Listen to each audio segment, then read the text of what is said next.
Kejadian pasal ke-17 dan 18.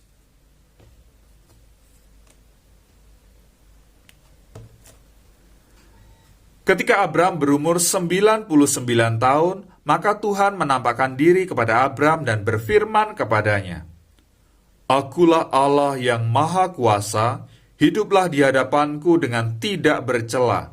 Aku akan mengadakan perjanjian antara aku dan engkau, dan aku akan membuat engkau sangat banyak." Lalu sujudlah Abram, dan Allah berfirman kepadanya, "Dari pihakku inilah perjanjianku dengan engkau. Engkau akan menjadi bapa sejumlah besar bangsa.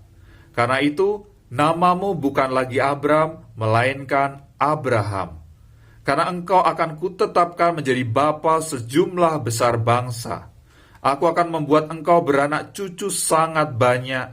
Engkau akan kubuat menjadi bangsa-bangsa, dan daripadamu akan berasal raja-raja. Aku akan mengadakan perjanjian antara aku dan engkau, serta keturunanmu, turun-temurun menjadi perjanjian yang kekal, supaya aku menjadi Allahmu dan Allah keturunanmu.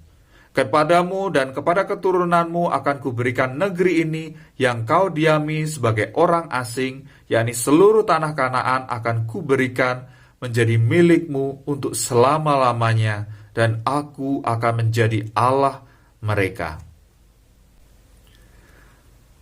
Lagi firman Allah kepada Abram, "Dari pihakmu engkau harus memegang perjanjianku, engkau dan keturunanmu turun-temurun. Inilah perjanjianku yang harus kamu pegang, perjanjian antara aku dan kamu serta keturunanmu, yaitu setiap laki-laki di antara kamu harus disunat. Haruslah dikerat kulit katanmu, dan itulah akan menjadi tanda perjanjian antara aku dan kamu.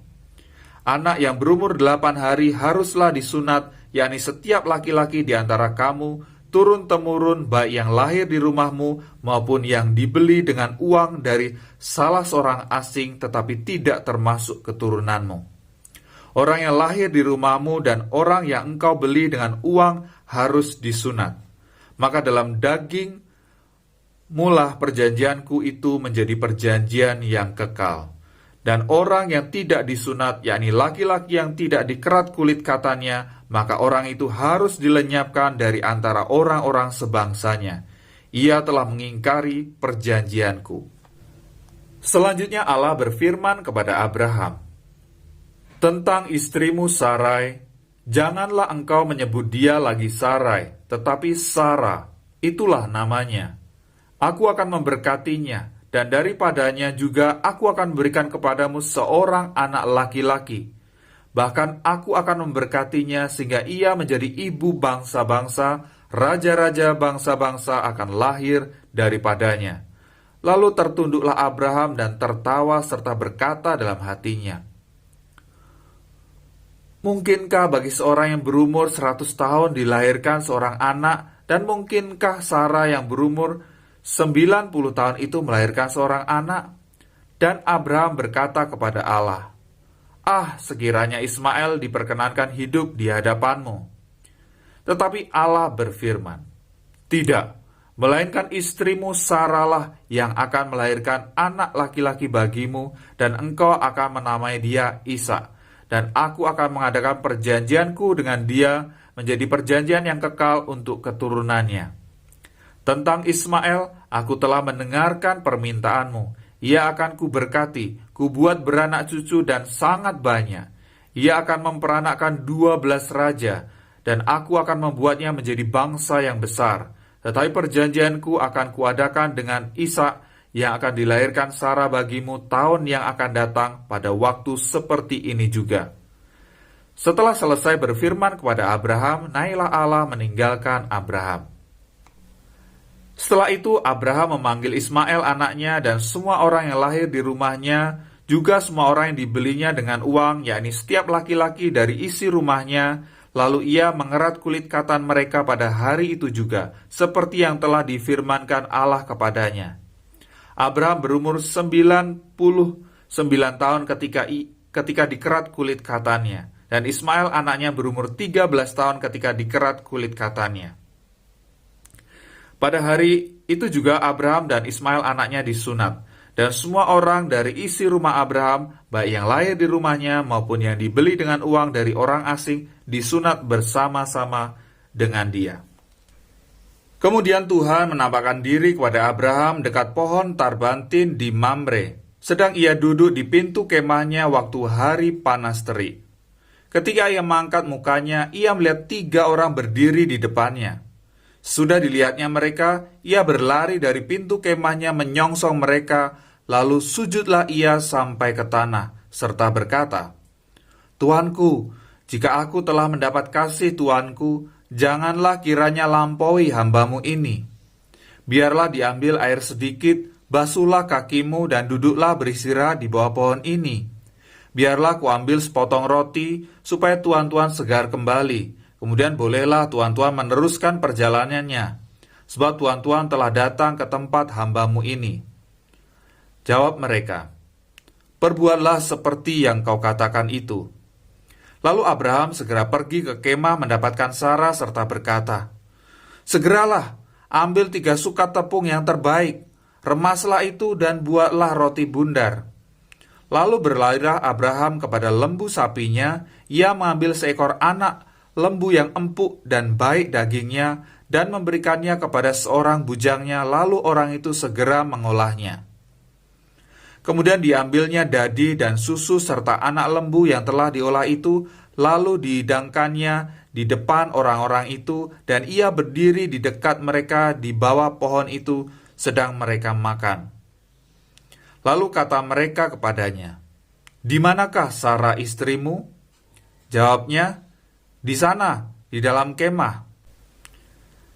Dan firman-Nya, "Sesungguhnya aku akan kembali tahun depan mendapatkan engkau, pada waktu itulah Sarah istrimu akan mempunyai seorang anak laki-laki." Dan Sarah mendengarkan pada pintu kemah yang di belakangnya. Adapun Abraham dan Sarah telah tua dan lanjut umurnya, dan Sarah telah mati haid. Jadi tertawalah Sarah dalam hatinya, katanya, "Akan berahikah aku setelah aku sudah layu, sedangkan tuanku sudah tua?" Lalu berfirmanlah Tuhan kepada Abraham, "Mengapakah Sarah tertawa dan berkata, 'Sungguhlah aku akan melahirkan anak, sedangkan aku telah tua?' Adakah sesuatu apapun yang mustahil untuk Tuhan? Pada waktu yang telah ditetapkan itu tahun depan, aku akan kembali mendapatkan engkau. Pada waktu itulah Sarah mempunyai seorang anak laki-laki." Lalu Sarah menyangkal, katanya, "Aku tidak tertawa." Sebab ia takut, tetapi Tuhan berfirman, "Tidak, memang engkau tertawa."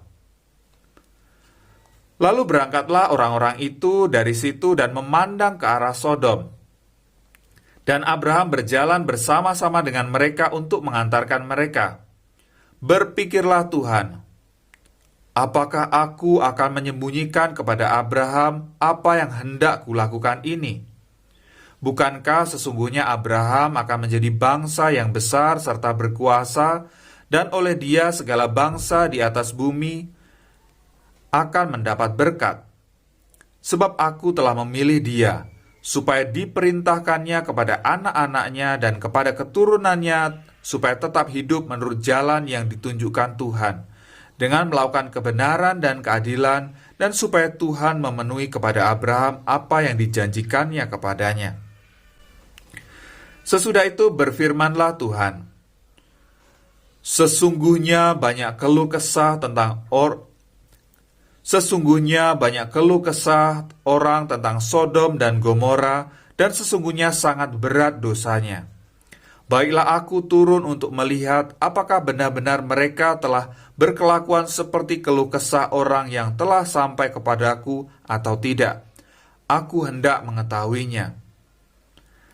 Lalu berpalinglah orang-orang itu dari situ dan berjalan ke Sodom. Tetapi Abraham masih tetap berdiri di hadapan Tuhan. Abraham datang mendekat dan berkata, "Apakah engkau akan melenyapkan orang benar bersama-sama dengan orang fasik?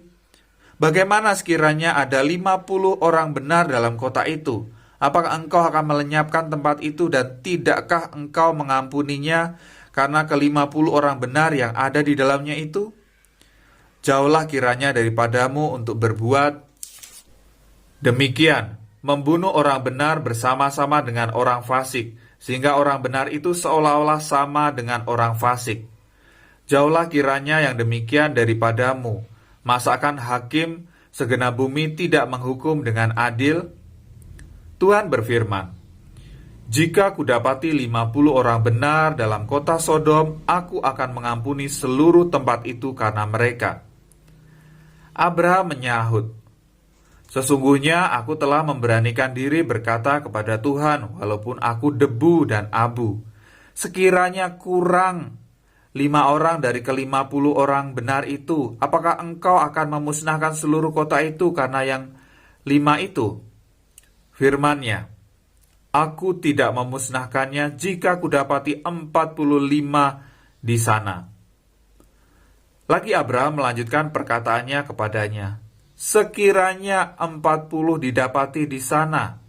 Firman-Nya, aku tidak akan berbuat demikian karena 40 itu. Katanya, janganlah kiranya Tuhan murka, kalau aku berkata sekali lagi, sekiranya 30 didapati di sana. Firman-Nya, aku tidak akan berbuat demikian jika kudapati 30 di sana.